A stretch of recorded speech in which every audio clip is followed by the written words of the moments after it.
Bonjour, mon nom est Martine et je suis orthophoniste. Voici quelques stratégies pour améliorer la production des phrases.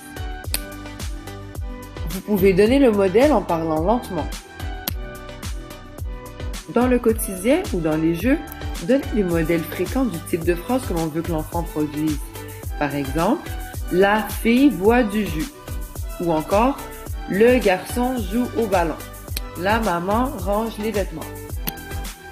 Si on veut que l'enfant fasse des courtes phrases ou qu'il combine des mots, on peut utiliser les parties du corps comme repère et rappelle que sa phrase doit comprendre au moins 2 morceaux. Par exemple, si on veut le faire dire donne pomme, on peut dire donne en touchant un genou et pomme en touchant le deuxième genou. Comme ça, il se rappellera qu'il y a 2 morceaux. Il est aussi bien de reformuler les phrases de l'enfant en ajoutant les parties manquantes. On peut reformuler les phrases de l'enfant en y ajoutant de l'information. Par exemple, si l'enfant dit « la fille mange », on peut répondre « oui, la fille mange une tarte aux fruits ».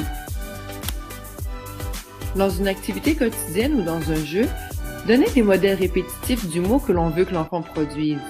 Par exemple, en préparant le souper, on peut mentionner « je coupe la tomate »,« je coupe les carottes ».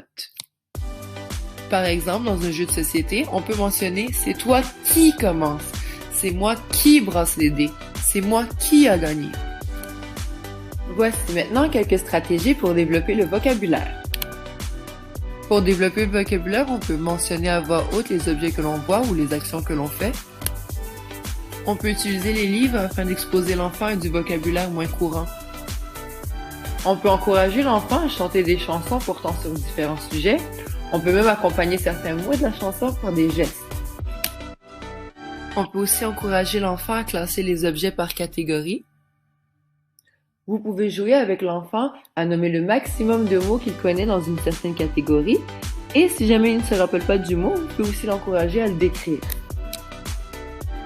Passons maintenant aux stratégies pour amener l'enfant à utiliser le langage pour formuler des demandes. Vous pouvez mettre les objets hors de la portée de l'enfant. On peut attendre que l'enfant demande un objet avant de lui donner ou lui offrir un choix de réponse. Merci à vous et c'est à vous de jouer.